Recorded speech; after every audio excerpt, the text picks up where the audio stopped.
Hey everybody, good afternoon.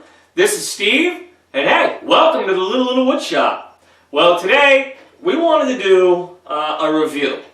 We're going to do a review on the machine, which is the Camaster Stinger 2 Model SR34. We purchased this. I signed my purchase and sales agreement May 14th, 2014.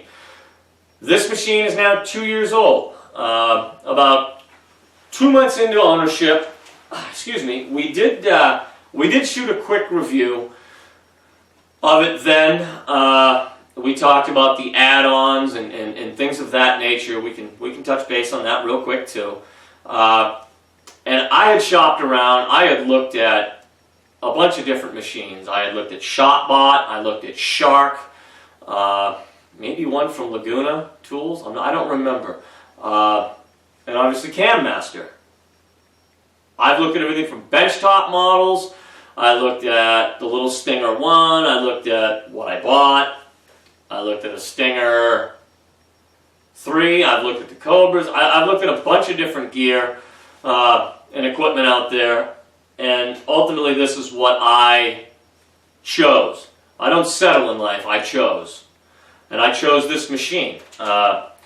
Now, at the time of purchase, Camaster was running, they were running a special. They were running a rebate around Memorial Day in 2014 for $500 on this particular machine. Rebates were higher on some of the bigger equipment, the full-size machines, the Stinger 3, the Cobra.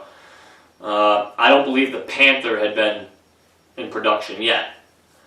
Now, you can take that $500 and I could have put it towards the overall cost of the machine. Shipping at the time for me to get this out of Georgia and up to northern New Hampshire, mind you, I'm an hour from the Canadian border, okay? It was about $1,000 to get this thing on a truck to my house. That $500 I could have used to offset the shipping, but what I chose was a premium upgrade package for a couple of reasons. Real quick, the package included higher stepper motors. It came stock with a NEMA 650 torque ounce motors. They upgraded the motors to 900 torque ounces. Pneumatic, Z-axis pneumatic lift assist. A laser crosshair. And an FTC, which is the fast tool changer. Good Lord, do not get that mixed up with the ATC, because I have a feeling that there is a very, very large financial difference between the two. Okay. Basically, the larger motors were part of the package. The 650s that came stock, no doubt would have run the router fine, which coincidentally I also upgraded the router. It was not part of the package though, but I could not afford a spindle. A big kilowatt spindle just wasn't in my budget. I wish it was, but it wasn't. And when I was designing this, oh yeah, I wanted an ATC, I wanted the X3, I wanted the 4th axis so I could have like the lathe, and well, there's what you want and wish for and what you get, and then ultimately there's what I ended up with, and by no means am I upset with what I ended up with, because I'm very pleased with this machine. Now, I can say this: if I go to upgrade down the road to a spindle, which I'm hoping to. Financial constraints right now with a new shop just doesn't allow it, but down the road if it does, the bigger motors are in place to drive that spindle. The spindle is way more powerful than this router, which, like I said, is an upgrade. This came stock with a 2 1/4 horse porta cable, and I put in whatever, the 3 1/4, 3.5 horse Milwaukee, so I had at least a little more power. But if I do upgrade to a spindle, I got larger motors in place to now drive it. Great. The laser crosshair, indispensable. I could not live without this thing. I love this thing. On your visual CNC control panel, you turn your laser on. X marks a spot. Right next to where you turn it on, X0, Y0, pow. I've never had to calibrate it in the 2 years that I've had it. I'm also very gentle with this machine. I do my weekly maintenance. My housekeeping up here is good. There's not a lot of dust on stuff. We have a dust collector that's dedicated for the machine, so that keeps the mess down. Now, as far as the support from this company, I had been out of CNC for about 10 years. I was in a different career field. Obviously, I came back to it, but I had a 10-year gap. Obviously, with technology today, things have improved and gotten a lot more incredible. Equipment is wow. Software is a little bit more easier to understand, I think, now. It's a little more friendly.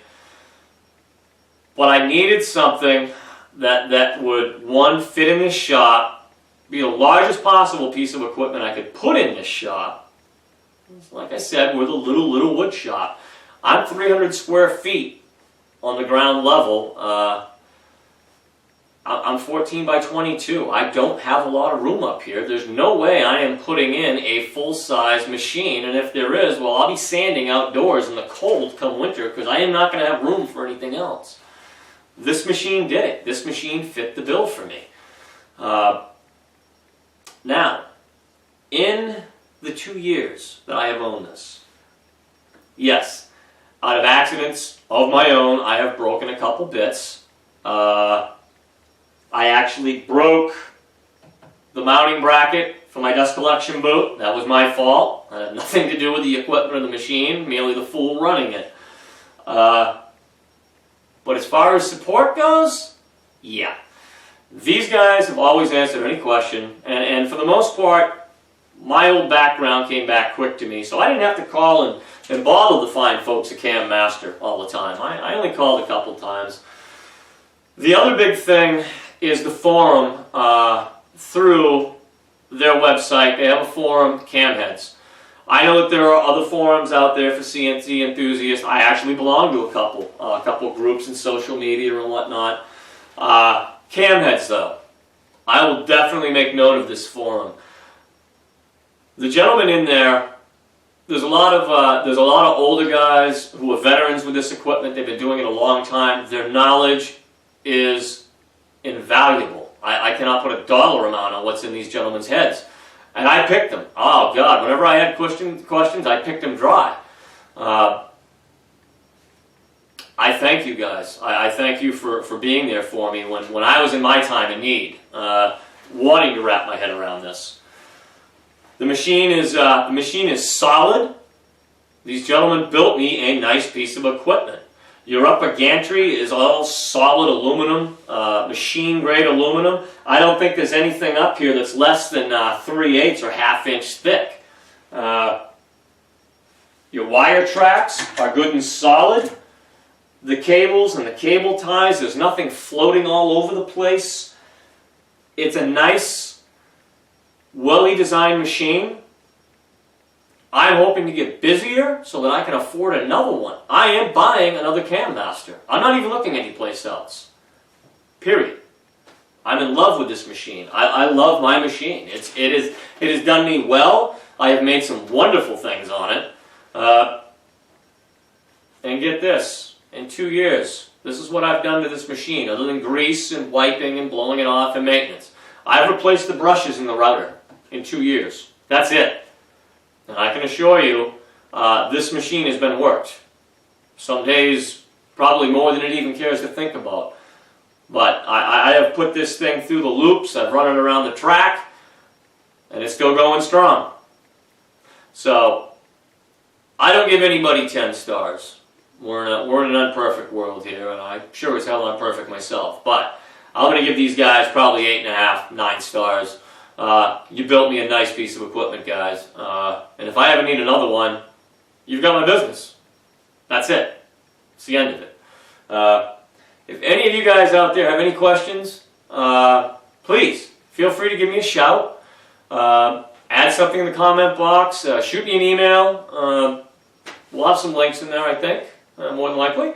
But yeah, if you got any questions at all, anything, just ask and I will get back to you as promptly as I can.